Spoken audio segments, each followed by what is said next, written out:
Now with the music, with the trumpet. Cut, cut. Right. Now into yourself, sorrowing, yes.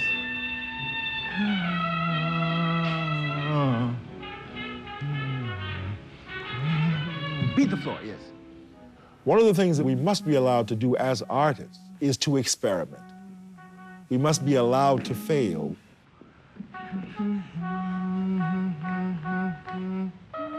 If you feel that you must always be successful, you tend to pressure yourself too much. You tend to make dances for the wrong reason. We must make dances because we feel that it's something that we must say. And the curse again. Very good. That's coming.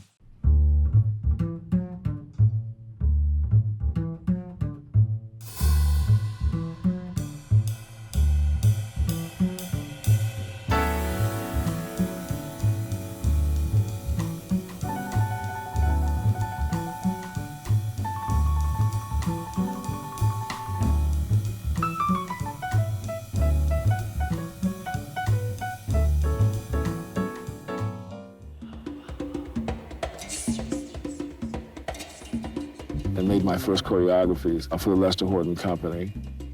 He died in 1953, and I became the director of the company. He's the only one who wanted to do it. And none of us had that choreographic urge. We didn't know what to do. And so he took it on. Of course, he made dances were like 45 minutes long. Everybody was young, you know, and we were all trying to stay together, and Alvin was popping with ideas. The Horton Company had been to Jacob's Pillow the year before when Lester was alive. And Ted Shawn, who runs Jacob's Pillow, had just fallen in love with the Horton Company and invited him to come back in 54. You know, we got to open the season with new ballads. So I've always had several notebooks full of things, little poems, costume drawings. So I came up with several ideas. One it's a tribute to Lester that related him to St. Francis of Assisi, called According to St. Francis.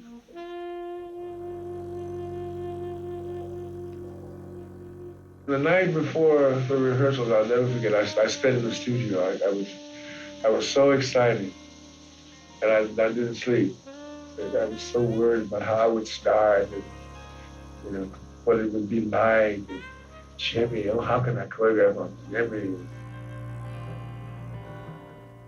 Anyway, we took these cross country, Jacob's Pillow, Massachusetts, and we catch on hating. Oh, we just hated it. How dare you come here and bring me unfinished ballet, no form and no structure, to Jacob's Pillow. I don't think Papa Shawn was very pleased. But, you know, you have to start somewhere.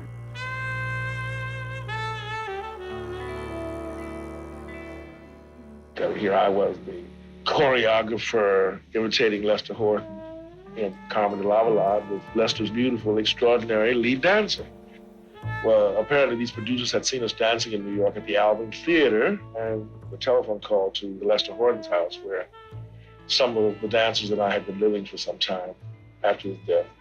It said, we would like to have Mr. Ailey and Mr. de Lavallade of the Horton Company come to New York and be in a show called House of Flowers. So that was a big uproar in the Horton organization. When we got into House of Flowers, things were taking off in different directions. The company wasn't there anymore. I mean, it was sort of, but it was kind of petering out.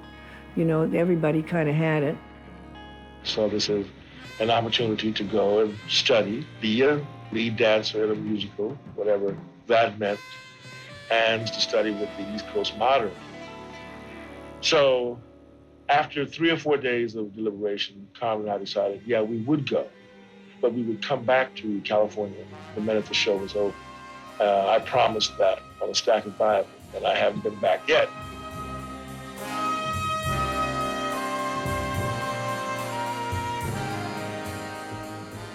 And my next memory is of sitting in the audience seeing this incredible show that we were going to be a part of. I mean, it was dazzling black talent of the day.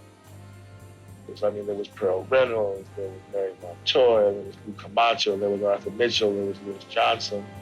There was this whole swirling vibrant, energetic, well-trained bunch of New York dancers waiting to see what Carmen and I were going to do. So Carmen and I integrated into the show. And it lasted 5 months on Broadway.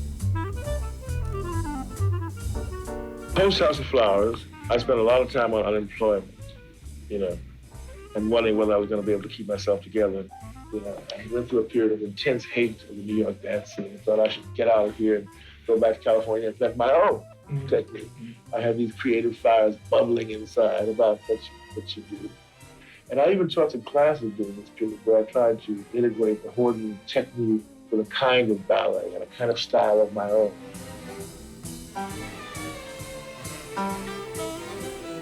Showboat came along. We had feathery costumes in this African scene. And I was one of 16 guys who came out bearing spears and all of that.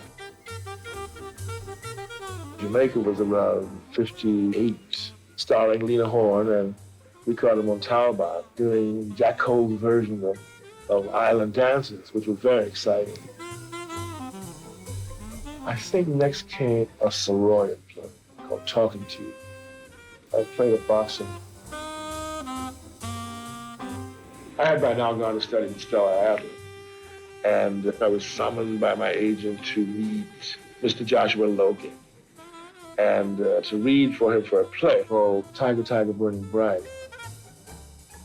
And about a week later, they called my agent and said, "Do you want to produce it?" And so they offered me the part.